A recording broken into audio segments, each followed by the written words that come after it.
En la cadena Melodía de Colombia, los grandes programas de opinión. El personaje líder de la semana. Voz y testimonio de los grandes acontecimientos de Colombia y el mundo. El personaje líder de la semana. Periodismo de verdad. Director Gerardo Páez Mejía. Bienvenidos al personaje líder de la semana en las estaciones de la cadena Melodía de Colombia. Este programa se origina desde Melodía Estéreo, en su nueva y poderosa frecuencia 730 del AM. Soy Gerardo Páez Mejía, saludándoles desde la capital de la República. Un tema para el día de hoy creo les interesará mucho, es bien apasionante, porque tiene que ver con los ciberdelincuentes, con los delitos informáticos. Nuestro invitado el día de hoy es Juan Pablo Caro, es investigador forense en estas importantes áreas, y con él vamos a compartir lo que significa Mática en Colombia, lo que significa su experiencia, lo que significa la prevención frente al delito informático. Juan Pablo, bienvenido a Melodía Estéreo. Gracias, Gerardo. Muchas gracias por invitarme a tu programa. ¿Cómo te ha ido? Bien, todo muy bien. Hablemos un poco inicialmente de qué es Mática Colombia. Mática Colombia es una empresa dedicada única y exclusivamente a temas de cómputo forense, a temas de investigación de delitos y de incidentes informáticos. Nosotros llevamos ya 5 años en Colombia trabajando única y exclusivamente en estas áreas. Estamos en el área de respuesta a incidentes, en el área de investigación de delitos. Mática fue el primer laboratorio de investigaciones digitales fundado en América Latina, fundado en México, hace ya poco más de 6 años. Y desde hace 5 años estamos en Colombia trabajando específicamente en estas áreas. ¿Qué significa Mática? Mática es una palabra náhuatl. El náhuatl es el idioma de los aztecas. Sí. Y básicamente significa mirando dentro de sí mismo, investigando dentro de sí mismo, que es un poco lo que nosotros invitamos a las compañías con las que trabajamos, a nuestros clientes a hacer, a mirar dentro de sí mismos, a investigar dentro de sí mismos, a conocerse un poco mejor internamente, pues al momento de tener un incidente o de tener un problema, saber y poder identificar qué es lo que está pasando. Hagamos una pequeña retrospectiva en el tiempo. ¿Cómo se trabajaba antes del Internet, de esa era que llegó tan maravillosa? ¿Y qué cambio significó el Internet en el mundo? Básicamente el Internet y las tecnologías informáticas que hemos estado incorporando, como nosotros lo vemos, es un escenario nuevo en el que estamos poniendo cada vez más de nuestras vidas. Es decir, hace 10 años o 15 años, pues era impensable que hubiera información personal tuya públicamente en Internet. Ahora mucha gente tiene disponible sus teléfonos de contacto, tiene disponible su información familiar de manera pública en perfiles y en una serie de ubicaciones en la red, donde están disponibles y donde están abiertos, digamos, a que ciertas personas con intereses no muy buenos puedan acceder y puedan usarla con sus fines. Básicamente, es un mensaje que nosotros siempre damos, es que cuando tú eres niño, y a nuestros niños nosotros les enseñamos que no reciban cosas en la calle de extraños, que como las normas de conducta cuando están moviéndose en la calle, caminar por la acera, cruzar por la esquina, etcétera. Pero realmente a nosotros nunca nos enseñaron cuál es la forma correcta de navegar por Internet, cuál es la forma correcta de usar todo este nuevo escenario en el que estamos poniendo nuestra información, en el que estamos poniendo cada vez partes más importantes de nuestras vidas. Evidentemente, sí, con el paso del tiempo, recuerdo más o menos a la par con la evolución de las comunicaciones, cuando apareció el fax, que era algo sencillamente, pues impresionante para la época, ¿no? De enviar una carta y al otro lado ya estaba. En épocas anteriores se iban las personas y tenían que utilizar el correo, que iba por avión y demoraba una semana y otra semana, si fuera con Europa, para tener la respuesta, y ahora solamente es cuestión de segundos con un correo electrónico. Eso es lo que ha cambiado el mundo, el Internet, la forma correcta de navegar. Cuando un padre de familia nos escucha en estos momentos, antes de entrar en los temas profundos de los delitos informáticos, del perfil de los ciberdelincuentes, que particularmente pueden atacar a las empresas, pero también a los particulares, ¿cuál sería esa forma que podríamos transmitirle a los padres de lo que significa aprender o la forma correcta de navegar en Internet? Básicamente, lo que nosotros recomendamos es tratar de elaborar una cultura de la seguridad. ¿Sí? Es exactamente lo que te decía. Hay unas normas como dentro del sentido común de cuando tú sales a la calle, de no recibir cosas, de no hacer ciertas cosas, de no caminar en ciertos sectores, y que de alguna manera se lo transmites a tus hijos y es una cosa como que se vuelve cultural. Con Internet pasa casi exactamente lo mismo, pero el problema es que muchas veces no conocemos cómo identificar si una página web de pronto no tiene el contenido que esperaríamos, cómo identificar si un correo electrónico de pronto no lo envió quien aparentemente lo está enviando, ¿sí? En el tema de los niños y sobre todo también, por ejemplo, las personas como de edad avanzada que tampoco manejan muy bien estos temas, siempre nosotros recomendamos, bueno, si tienes un niño en la casa, pues acompáñalo a ver qué páginas está navegando, qué está viendo, para qué está utilizando el internet, qué información personal está publicando, qué información familiar está publicando, y pues así como a tu hijo tú le puedes decir no camines en la calle solo y seguramente lo vas a dejar caminar solo después de que tenga cierta edad, pues con la navegación es exactamente lo mismo. Sucede un problema, pienso yo, en las familias, no solamente de Colombia, sino en el mundo, pues quizás los padres trabajan.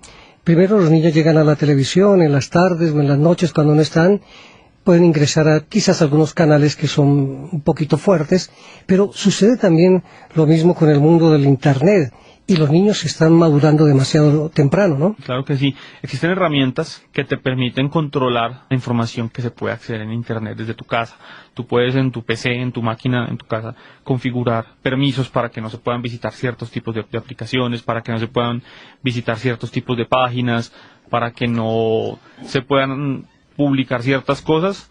Obviamente, pues todos los sistemas fallan y todos los sistemas son susceptibles de que se te escape algo. Entonces nosotros siempre pensamos que es mejor, pues además de utilizar este tipo de herramientas, pues no dejarle todo el trabajo al Internet y a la televisión de educación de los niños, sino acompañarlos en un proceso, porque todo esto es un proceso. Juan Pablo Caro, investigador forense de delitos informáticos, perteneciente a la compañía Mática, es nuestro invitado en el personaje líder de la semana en las estaciones de la cadena Melodía de Colombia. Tenemos toda esa maravilla que significa el Internet, la tecnología, los avances, las telecomunicaciones, el poder desde un teléfono entrar al banco, pagar los servicios, todos los adelantos que la ciencia nos permite pues darle una mayor agilidad a nuestras vidas. No más el hecho de la telefonía celular, cómo acorta las distancias, cómo dinamiza la economía de un país y todo el quehacer diario de las personas.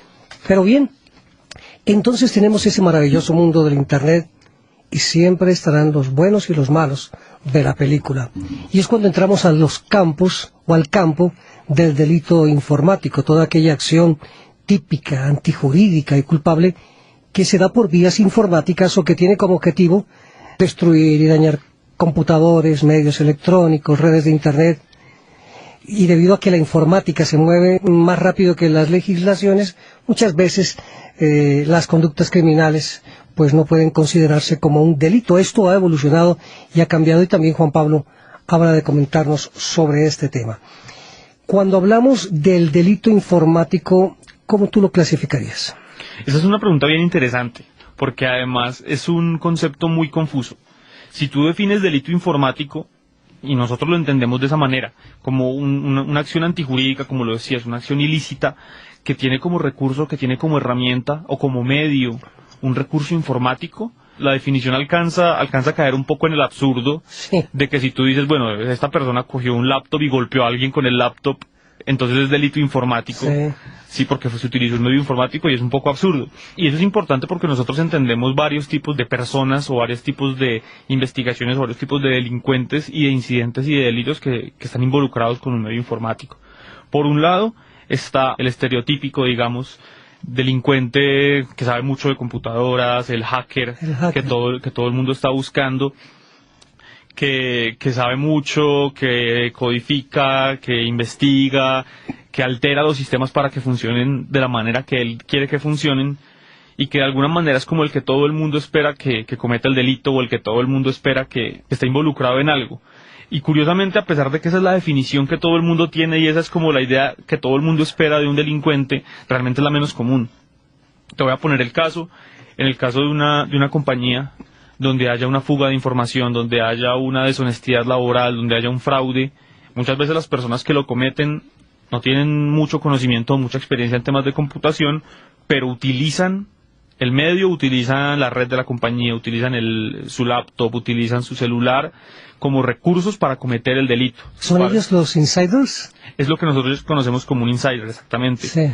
Entonces, ¿cuál es se el roban tema? la información de la compañía. Exactamente, o que cometen cualquier Claro. delito dentro de la compañía, o cualquier actividad pues no lícita dentro de la compañía, y que además pues no son expertos en tecnología, ni son la persona que está alterando el sistema informático, ni es nada con muchísimo nivel técnico, pero que igual están utilizando un medio informático como recurso para cometer su delito. Si están robando información a través de un correo personal, si están filtrando información, si están filtrando bases de datos de clientes, si están cometiendo cualquiera de este tipo de actividades, sin siquiera tener mucha experiencia, simplemente con poder copiar un archivo o enviar un correo electrónico. Utilizan la poquita inteligencia para la maldad.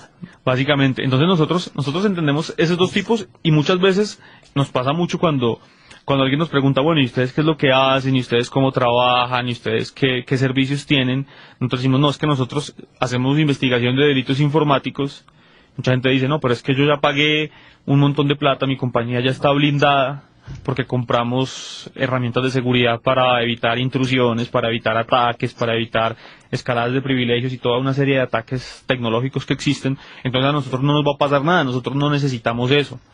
Pero pues contra un empleado como nosotros decimos, con el corazón dañado, que quiera hacer algo, que tenga algún problema con su jefe y quiera, o que no esté feliz en la compañía y quiera afectarla, pues eso ya es cosas que se salen de lo técnico y de lo, por así decir, de lo que se puede controlar.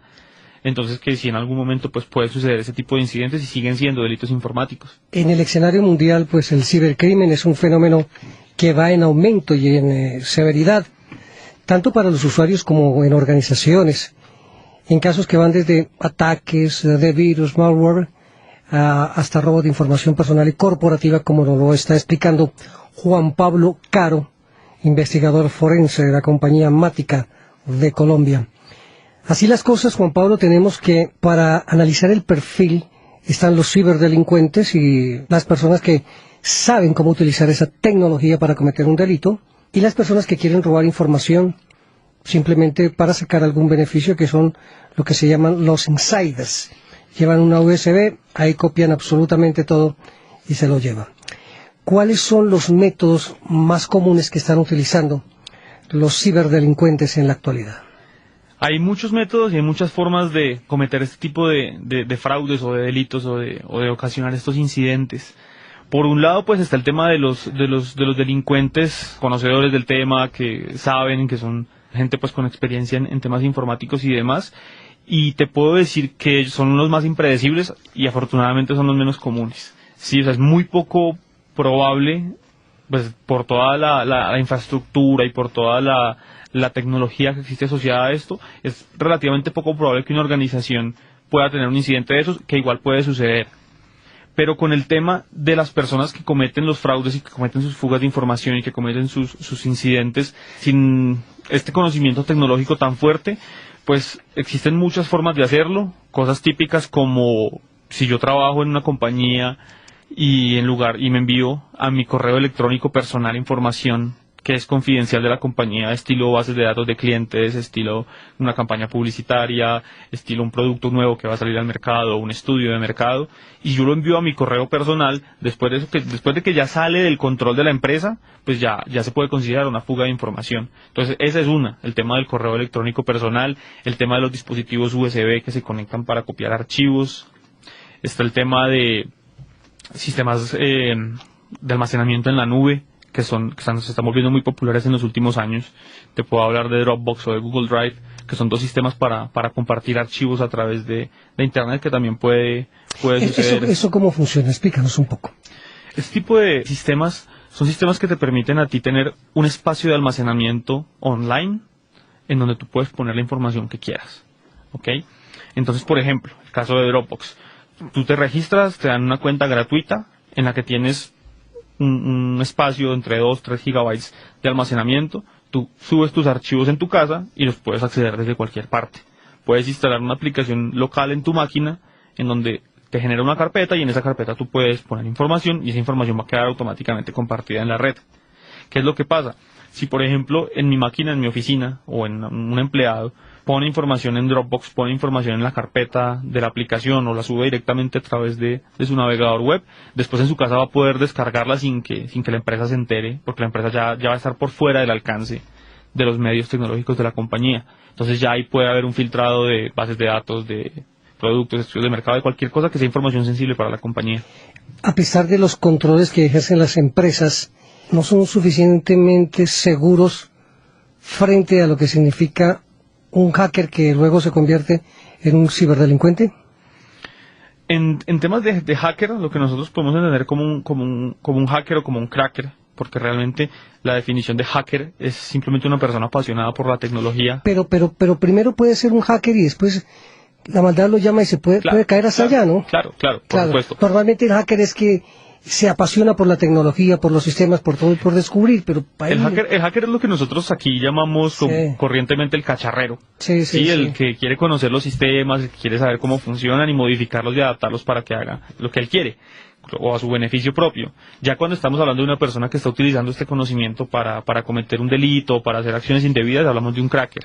Por ese lado, existen muchos controles y muchas medidas para evitar o para controlar las formas más comunes de hacking y las técnicas más comunes o más, digamos, tradicionales dentro de este pues relativamente joven escenario de delincuencia y de incidentes y demás. Existen muchas herramientas que seguramente muchas empresas ya las tienen, hablando puntualmente de cosas como firewalls, UTMs y pues todas estas herramientas de seguridad que te permiten de alguna manera estar cubierto de muchos tipos de ataques. La característica principal del hacker es que está interesado en modificar o en adaptar el sistema a su necesidad o a su beneficio propio. Para que tenga la facilidad de manejarlo. Sí, para que lo pueda utilizar, para modificarlo realmente. Entonces, si tú consideras que él igual puede hacer eso sobre el sistema que tiene que ya está protegido, pues igual siempre va a haber espacio a la vulnerabilidad, siempre va a haber espacio a las fallas. Más teniendo en cuenta que el software se actualiza constantemente, el hardware se actualiza constantemente, todos los días salen aplicaciones nuevas, herramientas nuevas, la gente está cambiando de teléfono celular cada año aproximadamente. Entonces, en una herramienta nueva, pues siempre hay un lapso de tiempo antes de que sea probada y de que sea considerada segura, en el que van a aparecer vulnerabilidades y en el que van a aparecer fallos que este tipo de personas pueden explotar y pueden aprovechar. Eso en el tema que es referente pues al hacking. En el tema de lo que te digo, de lo que llamamos insiders, pues ahí ya cambia un poquito la película, cambia un poquito el escenario, porque a pesar de que tú tengas todo tu escenario cubierto, la gente, siguen siendo personas las que acceden a la información, y pues en el caso más rudimentario de todos pueden llamar por teléfono a otra persona y dictarle, sí, o sea, es una cosa que ya no se vuelve tan técnica o tan tecnológica o tan sofisticada, pero que igual pues son seres humanos los que están utilizando los recursos, los que están accediendo a la información y los que son susceptibles de fallas, y pues el ser humano siempre va a ser susceptible de fallas. Juan Pablo Caro es un experto en investigaciones digitales de Matica Colombia y es el invitado en el personaje líder de la semana en las estaciones de la cadena Melodía. A propósito del perfil de ciberdelincuentes en las empresas, que es muy importante esta charla para que ustedes la tengan en cuenta frente a lo que significa la seguridad de sus empresas. Cuando hablamos de los ciberdelitos y hablamos de los fraudes, de los hurtos, ¿cuál es la forma que acostumbran los ciberdelincuentes para tomarse el dinero de los bancos? ¿En qué otros aspectos podemos guiar a nuestros oyentes para que tengan prevención frente a este tema? Mira, si queremos analizar la forma en la que las personas hacen las cosas, generalmente lo que nosotros hacemos durante una investigación, pues es la tradicionalidad de ponerse en los pies de la otra persona, ¿sí? O sea, es como pensar con el esquema mental de si yo quisiera hacerlo, ¿cómo lo haría? ¿Ok? Entonces, y siempre va a depender del escenario y del contexto. Es decir, si por ejemplo tú estás estudiando un caso o tienes un problema en tu compañía donde sientes que alguien está atacando una base de datos o que está haciendo cosas, digamos, técnicas con cierto conocimiento, pues elevadas, con cambio de privilegios o con acceso a perfiles o a cosas que no deberían tener acceso, pues tú ya de entrada puedes saber que la persona que puede estar haciendo esto, pues es una persona que tiene cierto conocimiento, que tiene cierta capacidad de hacer este tipo de cosas técnicas, ¿ok? Entonces, si tú estás buscando como definir el perfil o definir el tipo de persona que podría estar haciéndolo, y es un caso de estos, pues ya más o menos vas elaborando y vas haciéndote una idea de cómo podría ser esta persona. En el caso de una fuga de información, en el caso de un tema de deshonestidad, pues ya hay otras herramientas, otras cosas que te permiten identificarlo. Nosotros siempre recomendamos tener muy claro un tema de roles y un tema de perfiles de uso. Es decir, por ejemplo, si yo soy el gerente de una compañía, pues eso es lo que nosotros recomendamos: conocer quiénes son mis empleados, a qué hora ingresan, a qué hora salen, normalmente a qué tipo de información tienen acceso. Entonces yo sé, bueno, si esta persona, digamos, usualmente no utiliza mucho la impresora, o parte de su función no incluye imprimir documentos, y en la última semana ha estado constantemente imprimiendo y ha estado constantemente, o se ha estado quedando hasta tarde trabajando, y no es una persona como muy ducha en los computadores, o como tan adicto al trabajo. No, a lo que voy es como que si tú notas algo anómalo, algo no tradicional en su comportamiento, ¿sí? Es decir, esta persona normalmente nunca sale tarde, y toda esta semana ha estado saliendo tarde y ha estado usando la impresora, y no tiene nada que ver. Entonces tú dices, bueno, aquí está pasando ahí se prende una alerta. Exactamente. Una alarma, evidentemente. Sí, aquellas personas que, como tú lo dices, muy acertadamente no tienen un trabajo constante con los sistemas de cómputo, y finalmente se les prendió el bombillito y entonces ya saben más de lo que posiblemente o aparentemente sabían, y quienes se quedan tarde en las oficinas, también en la noche, o en fin, a horarios que no son los más apropiados. ¿Allí podría uno desconfiar un poco de este tipo de personajes? Depende, es decir, Sí. si pasa algo raro, Sí. pues puede que valga la pena investigarlo. Obviamente, si adicionalmente a eso, pues tú notas que en el área de contabilidad está faltando plata cada semana y alguien se está quedando hasta tarde, pues eso creo que para todo el mundo es bastante obvio que hay que investigarlo, ¿sí? Entonces, obviamente es una mezcla de factores. Todos estos recursos de investigación, todos estos recursos de estas herramientas tecnológicas que te permiten rastrear, que te permiten identificar, que te permiten individualizar, pues al fin y al cabo son herramientas.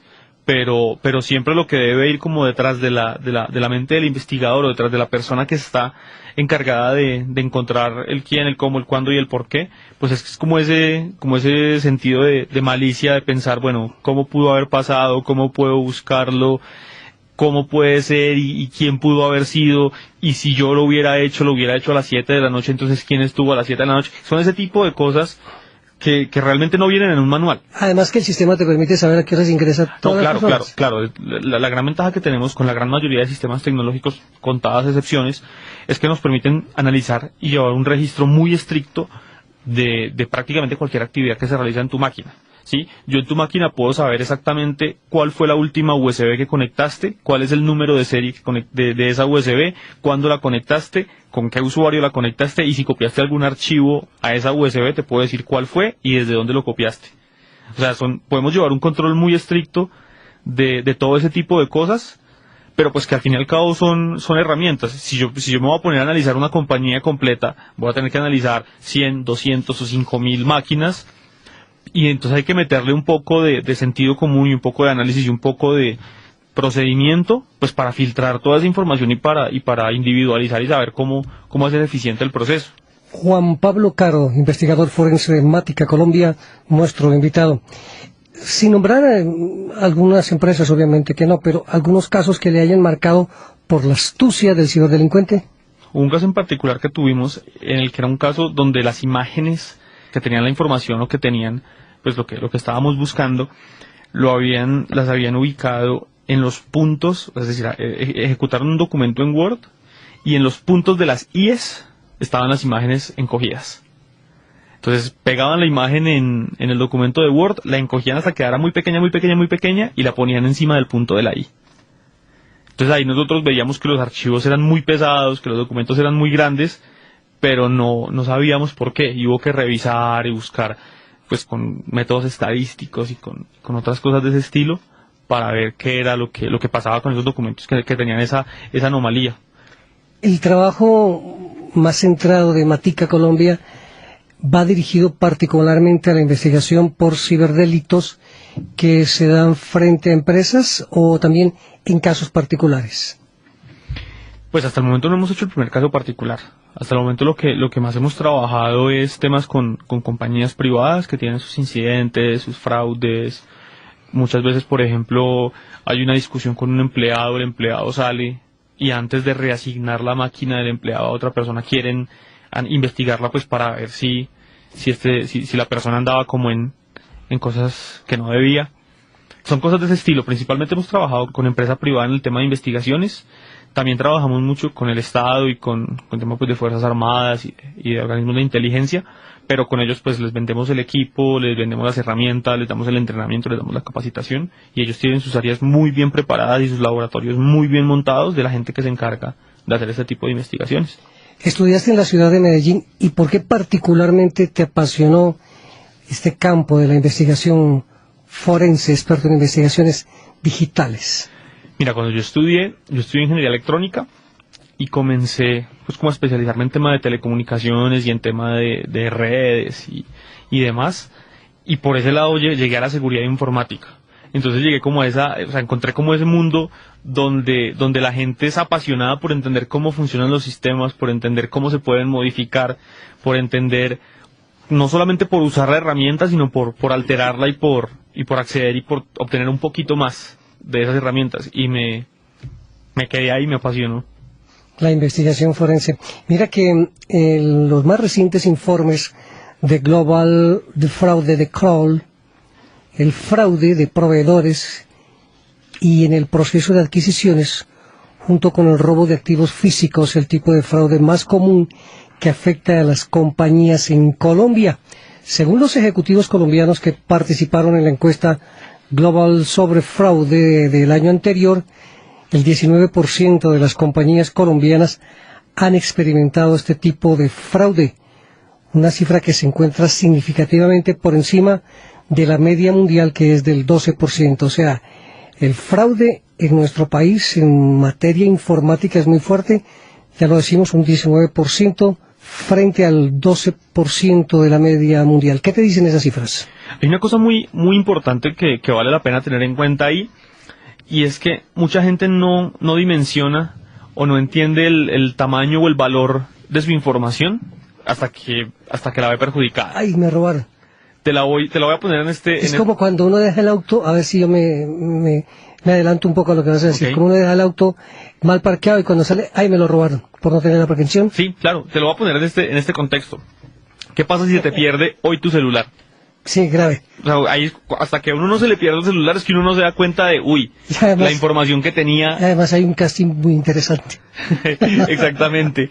Los contactos que tenía, los mensajes de lo realmente valioso que es, y son cosas que uno la tiene todo el tiempo, lo tiene todo el día en el bolsillo, y nunca nadie se toma la molestia de hacer un respaldo de los teléfonos que tienen en el celular. En el computador es fácil hacerlo, ¿no? Hay y es muy fácil hacerlo, claro, y es muy fácil hacerlo, pero muy pocas personas lo hacen porque no dimensionan el valor que tiene la información. Ahora, eso es a nivel personal. Te digo algo, si en una compañía un día se pierde la base de datos de clientes, o no se pierde, alguien la extrae y se la entrega a la competencia. Mucha gente no dimensiona eso hasta que realmente empieza a haber perjudicado el negocio, empieza a haber perjudicado su economía, su estabilidad económica, y ahí es cuando dice, yo debía haberme cuidado, esto realmente era valioso.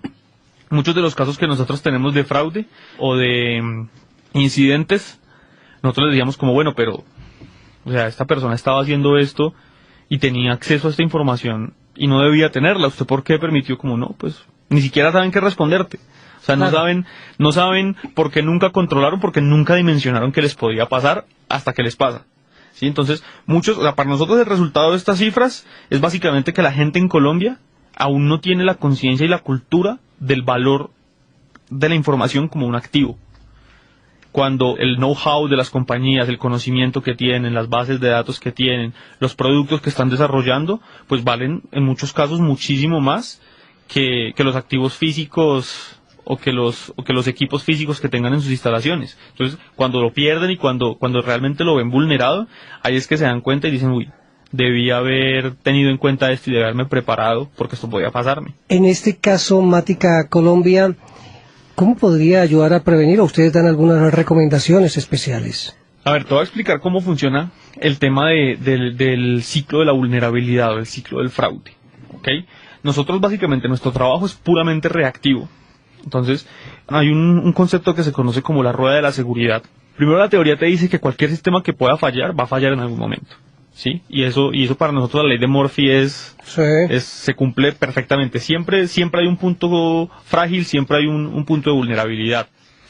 Entonces, después de que tú tienes todo tu sistema sofisticado, de que ya hiciste tu fortalecimiento de políticas y demás, y tienes un incidente, y lo que nosotros hacemos es responder a ese incidente, analizar ese incidente, y una vez que nosotros tenemos documentado y que podemos decirte, identificar, mira, tuviste este incidente por esto, tuviste este incidente porque tus políticas no fueron claras, tuviste este incidente porque tus empleados tienen acceso a información que no deberían, tuviste este incidente porque no tuviste suficiente control sobre tus políticas o sobre tus prácticas, no estás siguiendo las mejores prácticas en seguridad, y ahí es donde la rueda vuelve hacia atrás y nosotros te decimos, a partir de hoy vas a tener que modificar esto, vas a tener que fortalecer esto, porque muchas veces mucha gente dice, bueno, pero ya me hicieron el fraude, ya perdí plata, ¿para qué voy a invertir más plata en una investigación que me va a decir que esa persona efectivamente me robó plata?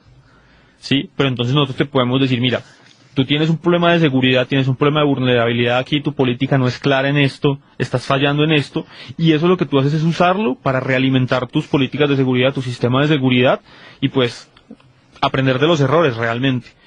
Claro, y lo más importante es la prevención. Y si, como tú muy acertadamente dices, se cometió un error o hubo un incidente, pues a partir de ese momento hay que blindar aún más la compañía hacia el futuro, porque si una vez entraron, los ladrones le pueden volver a entrar. Exactamente. Por cualquier sitio que usted vea. Lo primero que tú haces en tu casa, tal cual lo dices, lo primero que tú haces en tu casa si te meten por una ventana, es mirar a ver qué le pones a esa ventana para que no vuelvan a entrar por ahí. Y aquí se le mete por otro window. Exactamente, exactamente. Evidentemente. Muy bien, Juan Pablo Caro, investigador forense de Mática, Colombia. A propósito, ¿cuál es la página en Internet de ustedes? Porque quizás muchas empresas pueden estar interesadas, no solamente en Bogotá, en Colombia, sino en el mundo, donde llega también nuestra señal internacional a través de www.cadenamelodía.com. ¿Cuál es la página en Internet de ustedes? Nuestro sitio web es www.matica, que se escribe con doble T, como Matica, pero con doble T, matica.com. www.matica.com. Maravilloso. La legislación colombiana, Juan Pablo, ¿sí castiga la ciberdelincuencia? ¿Qué se ha visto en los últimos años frente a este tema? Se está trabajando. La legislación colombiana aún es poco clara, poco específica al respecto. Es un poco que lo que nosotros siempre como que recomendamos hacer, si tú quieres llevar un caso a un segundo nivel, a una corte, a un tema judicial, pues por un lado es no utilizar la conceptualización jurídica del delito informático, como te decía al comienzo del programa, todavía no es muy clara. Entonces, si tú quieres llevar a alguien a la corte, si quieres iniciar un caso judicial por un delito informático, seguramente va a ser muy desgastante y a menos que sea algo, que tengas una investigación muy sólida, va a ser una cosa que te va a tomar tiempo y que todavía no es muy clara. Nosotros vemos esto más como una herramienta que te ayuda a respaldar un caso diferente que tengas. Por ejemplo, si en una empresa, en una compañía, quieres investigar a uno de tus empleados porque está haciendo acoso laboral, o porque está haciendo un fraude, o porque está cualquier otra cosa, no sé, existen hasta casos de pornografía infantil, que es una cosa aberrante. Pero si tú vinculas ese delito y simplemente utilizas el tema de la prueba digital, de la evidencia digital, como un respaldo para sustentar tu acusación hacia una persona, pues lo que estás teniendo es una prueba más que estás utilizando y no estás individualizándolo como delito informático, porque aún la legislación es un tema complicado al respecto. Seguramente pues estás enterado de los casos que ha habido de la gente que han judicializado, que están en proceso de judicialización por los temas de Anonymous, por los temas de las amenazas a través de redes sociales y demás. Sí. pero todavía, pues precisamente como se ven las noticias y como se ven todos estos casos, aún no es muy claro cuál es el delito y cuál es el procedimiento y por qué es un delito, porque la definición es compleja. Desafortunadamente no existen muchos jueces ni muchos abogados que estén enterados y que tengan conocimiento, a pesar de que hay algunos y muy buenos. Entonces, lo que nosotros damos como recomendación a las compañías cuando quieren pues llevar a un nivel judicial estos temas, es como, bueno, si lo que estamos investigando es un fraude, si lo que estamos investigando es un robo, si lo que estamos investigando muchas veces puedes clasificar como un hurto calificado, entonces pues pongámoslo, o sea, si lo vas a llevar a un nivel judicial, llévalo de esta manera, y nosotros te damos todas las herramientas para garantizar que la prueba que sustenta esta acusación formal de delito pues va a ser completamente válida dentro del proceso legal. Eso es muy importante y es evidentemente lo que también hace Juan Pablo Caro, investigador forense en estos casos. Muy bien. Las USB, los dispositivos, estos medios de almacenamiento son presa fácil de los ciberdelincuentes y a menudo contienen datos sensibles como fotos, contraseñas, documentos confidenciales. ¿Hay algún consejo para proteger este tipo de información en la USB? Hay varios, hay muchos, y hay principalmente el tema con este tipo de dispositivos es que como son portátiles y pequeños, pues es muy fácil descuidarse al respecto. Y no solamente con temas de USBs, sino con temas de celulares y de móviles. Particularmente en el caso de las USBs, pues tú lo puedes pensar como en varios escenarios.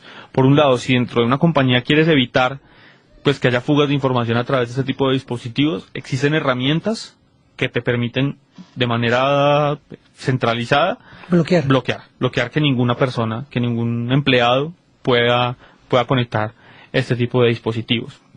Si lo que tú quieres es cargar tu información en tu USB pues personal y moverte y utilizarla y estar tranquilo de que si se te pierde pues no te va a pasar nada, entonces hay herramientas de cifrado, herramientas de criptografía que te permiten utilizar contraseñas para cifrar el dispositivo completo y estar seguro de que vas a estar cubierto. Cosas de ese estilo. Con el tema de los teléfonos, que también son dispositivos de almacenamiento, hay una cosa muy delicada y que mucha gente no tiene en cuenta, y es que, lo que te decía hace un rato, ahora la gente es común que cambie de celular una vez al año, sí, incluso menos, o sea, es decir, más rápido, en menos tiempo, y tú dices, bueno, me sobró este celular, se lo regalo a mi primo, se lo regalo a mi sobrino, se lo regalo a mi hijo que tiene otro celular como más viejito, y pues en las familias, creo que para todos es bastante común que como que el papá se compra un celular nuevo y empieza a heredar los otros celulares. Sí. Pero ¿qué pasa si esos otros celulares tenían con información personal de tu compañía, si tenían información personal tuya, si tenían información sensible y tu hijo lo deja en un parque o lo descuida o cualquier cosa puede pasar, ¿sí? Entonces, todo eso es como bueno. Principalmente el mensaje es como tener esa cultura de qué estoy llevando, de qué estoy cargando, de qué tan valiosa es la información que tengo ahí, y existen procedimientos, inclusive muchos fabricantes de teléfonos móviles tienen procedimientos para limpiar todo el teléfono de manera segura antes de que tú se lo des a otra persona. Un estudio reciente de la compañía de seguridad Norton, de Symantec, sobre 24 países, Juan Pablo, incluidos Colombia, por primera vez encontró que los teléfonos, como tú lo dices, se convierten en la presa principal de ataques por parte de los cibercriminales. 2 de cada 3 personas que se conectan a Internet lo hacen desde un móvil y por esa razón en el último año se duplicó el número de ataques sobre teléfonos en los países estudiados. Esto lo ha dicho hace algunos días el gerente regional de Norton. El teléfono también es el favorito del cibercrimen. Muy bien, hay algo que está en el diario acontecer de la gente y tiene que ver con las claves en los bancos.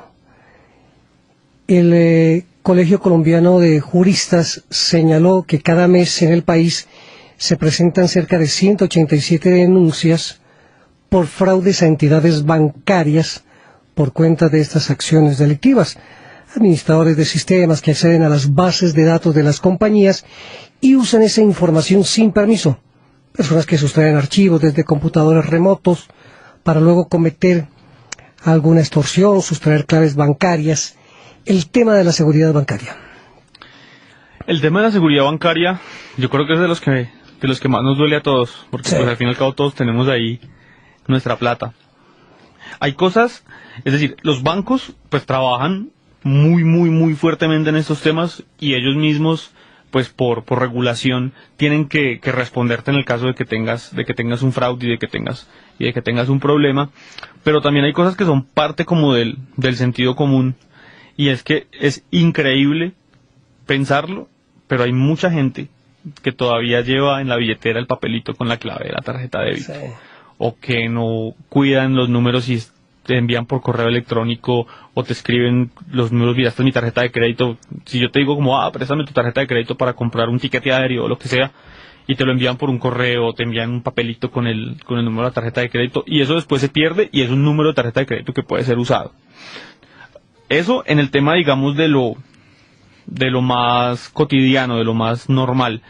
También hay que tener particular cuidado con las transacciones bancarias cuando tú las haces a través de redes inalámbricas. Es muy común y es una de las formas más digamos, es lo primero que alguien que está interesado como en el tema del hacking, es una de las primeras cosas que aprenden, es cómo obtener información de las redes inalámbricas que están. Entonces, Cuando estás haciendo una transacción en un sitio con Wi-Fi, sí. por ejemplo, en cualquier lugar. Sí, claro, o sea, si yo llego y me conecto en el aeropuerto, Sí. me conecto en el centro comercial, me conecto en la cafetería mientras estoy tomándome un café o esperando a alguien, pues la recomendación siempre es no, bajo ninguna circunstancia, hagas transacciones bancarias en este tipo de sitios, porque estás poniendo la información disponible al aire libre para que otra persona que esté sentada al lado tuyo esté recibiendo y esté interpretando la información que estás enviando. Regla muy importante, no hacer transacciones bancarias a través de las redes móviles. Y no solo transacciones bancarias de entrar a la página web de tu banco a consultar tu saldo, sino por ejemplo hacer compras por internet. Sí, que ahora es mucho que yo compro algo por Amazon o compro algo, un tiquete aéreo, lo puedo comprar con mi tarjeta de crédito, o puedo comprar, pues si las empresas colombianas cada vez están invirtiendo más en temas de comercio electrónico, que está muy bien. Pero sí es muy importante ser cuidadoso, porque tú sabes que en internet tú puedes, con el solo número de tarjeta de crédito, muchas veces sin siquiera el código de verificación, tú puedes comprar cosas y pagar cosas online fácil, muy fácilmente. Y pues, si lo estás poniendo en una transacción que estás haciendo en una red inalámbrica, alguien más podría tener tu número de tarjeta de crédito y utilizarla para cualquier cosa online. Y teniendo en cuenta que son actividades que se hacen online, es bastante difícil de rastrear e identificar. Entonces ya después de que lo hacen, Desafortunadamente, pues se pierde el dinero o lo que sea. Él es Juan Pablo Caro, es investigador forense, experto también en investigaciones digitales de Mática Colombia, una empresa especializada en atacar y en investigar a los ciberdelincuentes. Muy bien. Decíamos que las personas sí son muy confiadas, entonces anotan en la mano o en cualquier papel el número de la clave o lo pegan con una cintica después de la tarjeta. Entonces esa inocencia o esa falta de desconfianza pues le acarrea graves problemas. En ese orden de ideas, ¿qué recomendación podríamos darle a los oyentes frente a lo que significan las claves? En los bancos y en otras instituciones y en otros sistemas se dicen que las claves hay que cambiarlas con alguna periodicidad y la gente pues a veces no las cambia. Es bueno intercalar las letras, los números, que hace que una clave sea más segura. Ok, hay muchas recomendaciones. La explicación básica, seguramente cuando eras niño, todos cuando niños jugamos el juego de encubrir mensajes, cambiando la A por una B, cambiando la C, cambiando cada letra por una letra diferente, y pues básicamente nuestra clave y era el código que utilizábamos o cómo identificábamos cuál era la técnica que estábamos utilizando para cambiar las letras. Sí, esa es como la versión más básica de cómo se utiliza una clave y de cómo explicar un tema de criptografía. El asunto con las claves es que primero, si tú las utilizas muchas veces, y muchas veces es que si por ejemplo la clave de tu correo electrónico, cada vez que envías un correo electrónico, cada vez que que accedes a tu Gmail, a tu Hotmail o a cualquier otro de estos correos, pues estás utilizando tu clave y aplicándola una y otra vez. sobre muchas formas sobre muchos bloques de información. Sí. Entonces, después de aplicarlo tantas veces, es posible analizar, después de tener, o sea, si un delincuente tiene muchos bloques de información y está seguro de que eso fue cifrado con la misma clave, es posible analizarlo, es posible empezar a tratar de buscar patrones. Y muchas veces las personas le dicen, o el sistema le dice, quiere que su correo se abra inmediatamente, ¿eso es bueno o no es bueno? Porque se inicia la sesión de una. No es necesariamente malo, es bueno si es tu máquina personal y si tú tienes tu contraseña de inicio de sesión y demás. La recomendación importante y es a lo que voy, es ¿por qué te insisten tanto en cambiar las claves periódicamente? Y es por esto, porque o sea, matemáticamente si tú tienes mucha información cifrada con una sola clave, entre más volumen de información tengas, es más fácil hacer un análisis estadístico para tratar de romperlo. Si tú la estás cambiando cada mes, cada 2 meses, pues estás alterando esos patrones. Esos patrones, exactamente. Claro. Eso por un lado. Por otro lado, existen técnicas que se utilizan para intentar descifrar archivos y para intentar descifrar información, que es lo que se conoce como ataques de fuerza bruta y ataques de diccionario. Ataques de fuerza bruta, ¿qué es? Un ataque de fuerza bruta es como cuando se te daña el candado de la maleta y tú empiezas a probar todas las combinaciones posibles hasta que encuentras cuál es la que te funciona. Eso es un ataque de fuerza bruta. Sí.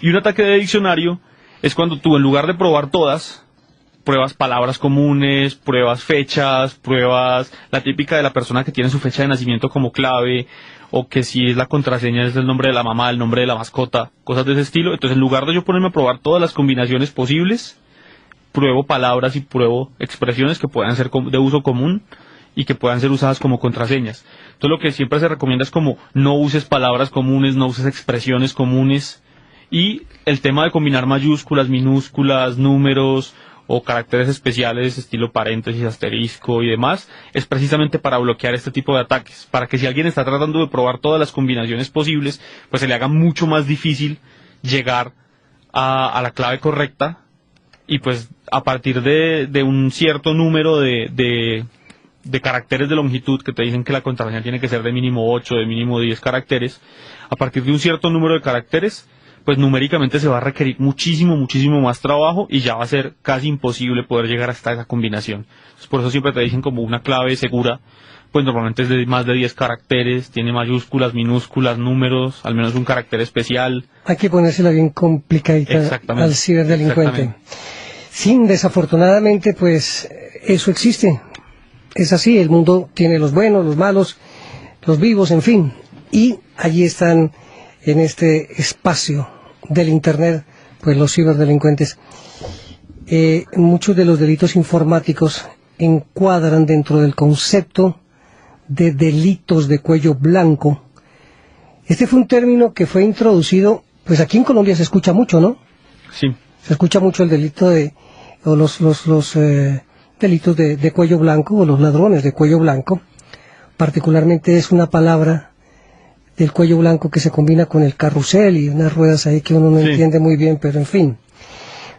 Por primera vez el criminólogo estadounidense Edwin Sutherland en 1943 introdujo esta palabra, delitos de cuello blanco. O sea, mira, desde el 43 y no han perdido la costumbre. Esta categoría es la que requiere pues el sujeto del delito, que es una persona, un gran estatus económico.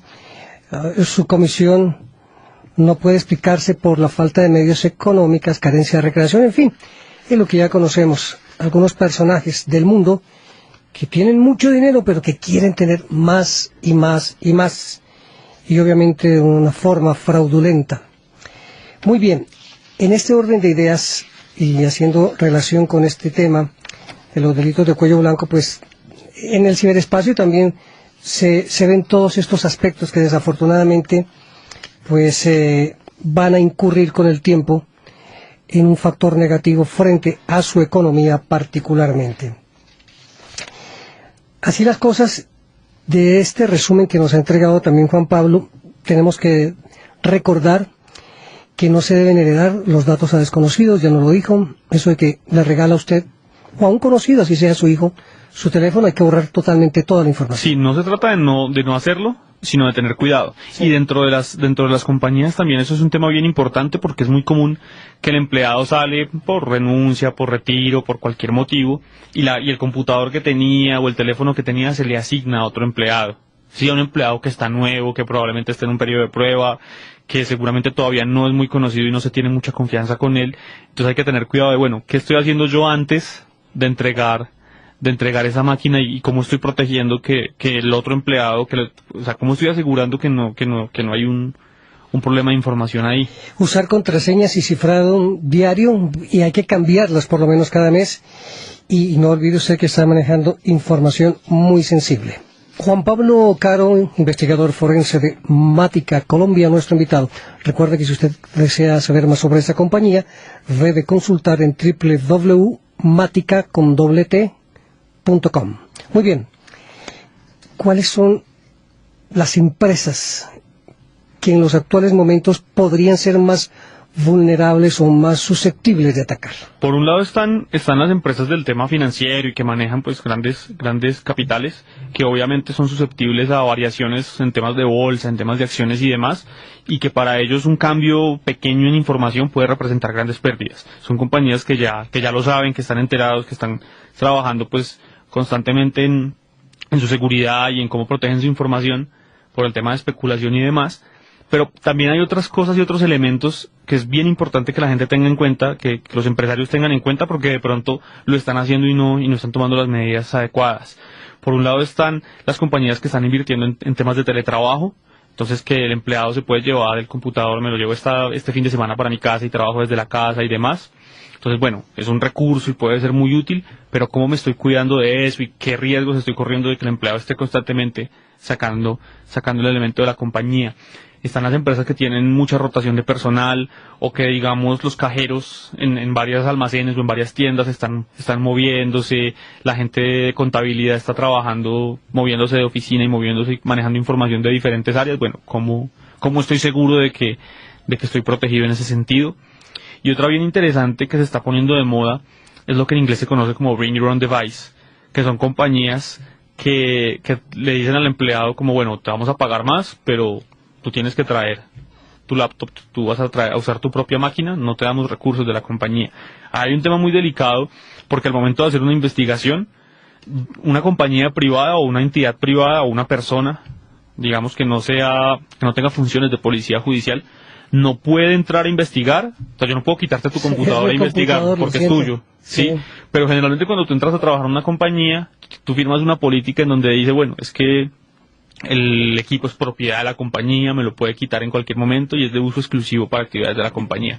Entonces, si tú rompes ese hilo que ata el recurso con la compañía y con los bienes de la compañía, entonces, ¿qué pasa cuando se utiliza ese medio para robar información de la compañía? Porque la compañía no va a poder entrar a investigarlo. Entonces, eso también es un tema que se está poniendo bastante de moda y que es bien delicado.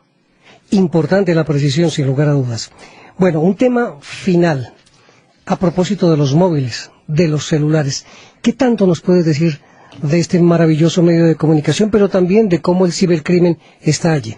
Hay una cosa muy interesante de los teléfonos. Cuando comenzamos el programa te comentaba que pues todo esto es un escenario nuevo que nos pone como en un contexto bien diferente a lo que conocemos y a las normas, digamos, tradicionales de seguridad que conocemos.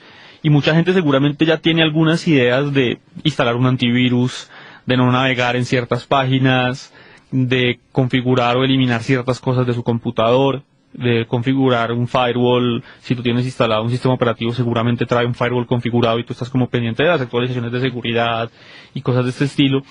Pero hasta hace 5 años era impensable que tú tuvieras que instalar un antivirus en tu celular.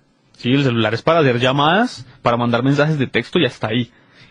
Pero desde hace unos 2 o 3 años, pues todo el mundo sabe, todo el mundo tiene y todo el mundo conoce estos celulares que tienen un montón de aplicaciones que muchas veces ni siquiera puedes saber quién desarrolló la aplicación. En algunos casos, pues hay teléfonos que te permiten instalar aplicaciones sin que vengan de una tienda oficial, sin que vengan, digamos, asegurados o validados de que son seguros y de que son funcionales. Y entonces ahí ya empezamos a jugar con que, pues, finalmente en la mano tienes otro computador en el que vas a tener que pensar, no necesariamente en un antivirus, pero sí, bueno, Yo en mi computador sé que no puedo entrar a ciertas páginas o que no puedo hacer ciertas cosas, pero pues, en mi celular estoy conectado todo el tiempo a Internet. De hecho, estoy más conectado en mi celular muchas veces que en mi computador. Entonces, bueno, cómo estoy cuidando esta información, qué aplicaciones estoy instalando, qué permisos estoy asegurando, qué tan segura es la contraseña que estoy utilizando en mi teléfono, qué información estoy poniendo. Hay un caso muy interesante, no sé si has visto un programa de televisión en Estados Unidos que se llama Mythbusters, Cazadores de Mitos. Sí. Hubo un caso con uno de los presentadores de Mythbusters que tomó una foto con su iPhone, tomó la foto de su carro, como me compré un carro nuevo, esa es mi camioneta, le tomó una foto y no se había dado cuenta de que tenía configurado el teléfono para almacenar la ubicación geográfica de las fotos que toma, lo que llaman la geolocalización. Sí. Entonces publicó la foto en una red social y la foto se fue y se publicó con las coordenadas de su casa. Entonces le llegaron una cantidad impresionante de fanáticos allá a decirle como, mire, de un autógrafo, lo que sea. Llegó muchísima gente y él ni por enterado de por qué todos se encontraban en donde vivía. Entonces, son ese tipo de cosas que tu computador de escritorio puede tener antivirus, pero no tiene definitivamente información de geolocalización. Mientras que muchos de los celulares que nosotros tenemos los utilizamos con un GPS, los utilizamos con mapas, marcamos los sitios en donde estamos. Entonces estamos constantemente arrastrando nuestra información personal, que si alguien quisiera hacernos un seguimiento, que si alguien quisiera atentar contra nuestra seguridad física, ahí va a tener cualquier cantidad de información de a qué horas entramos y salimos de la casa, de qué lugares frecuentamos. Entonces hay que ser muy cuidadosos, desconfiados, prevención. Es simplemente lo que nosotros llamamos, lo que te decía, la cultura de seguridad. Sí, o sea, exactamente lo mismo. Cuando yo salgo de mi casa y sé que tengo que cerrar con llave y sé que camino por la acera y sé que no camino en ciertas zonas de noche y demás, y es como tratar de llevar eso mismo a la tecnología, cómo estoy utilizando los medios, qué recursos tengo, qué tan valiosa es mi información y cómo puedo cuidarme. Pues es Juan Pablo Caro, investigador forense, experto en investigaciones digitales de Mática Colombia. A propósito de los delitos informáticos y de la investigación, Mática trabaja en ese campo de la investigación. Nosotros estamos trabajando en el tema de investigación y respuesta a incidentes informáticos, puntualmente, lo que llamamos cómputo forense. Y eso es muy importante que ustedes lo tengan en cuenta en su empresa, porque algo podría suceder, Dios no lo quiera algún día, pero un incidente, algo que por mínimo que usted pueda detectar, puede ser la pista sobre un posible fraude a su empresa. Se están llevando la información, entonces hay que atacarlo. Esta compañía, que lleva en Colombia aproximadamente 5 años, con gran éxito, de un importante grupo de investigadores, nos ha contado las experiencias de cómo prevenir y todo lo que se puede prever frente a los ciberdelincuentes, porque en el escenario mundial de hoy el cibercrimen es un fenómeno que va en aumento y en severidad. Juan Pablo, muy grato haber dialogado contigo en el personaje líder de la semana. Siempre bienvenido, y una recomendación final a nuestros oyentes. Muchísimas gracias, Gerardo. Muchísimas gracias por invitarme. Y pues la recomendación es de lo que he venido hablando desde que comenzamos. Es como, bueno, hay que tener cuidado. La tecnología es un gran recurso y a todos nos encanta tener nuestros gadgets, tener nuestros juguetes nuevos y tener como estar siempre comunicados con la gente que queremos, pero precisamente por lo mucho que apreciamos a la gente que tenemos ahí, la información que tenemos ahí, pues hay que ser cuidadoso, y a veces hay que pensar un poquito como con malicia, como bueno, ¿qué podrían hacerme con esto? Y si a mí se me ocurre, pues los invito a todos como a que consulten, a que se documenten y digan, bueno, yo puedo entrar a Google y preguntar y buscar, bueno, cómo me protejo, cómo me cuido, cómo puedo mejorar la seguridad de mi dispositivo. Juan Pablo Caro, investigador forense de la compañía Mática Colombia, nuestro invitado en el personaje líder de la semana. Este programa se originó en Melodía Estéreo, desde su nueva y poderosa frecuencia 730 de la AM, para nuestras estaciones en el país y en www.cadenamelodía.com. Soy Gerardo Páez Mejía. Por su atención, gracias, y hasta una próxima oportunidad.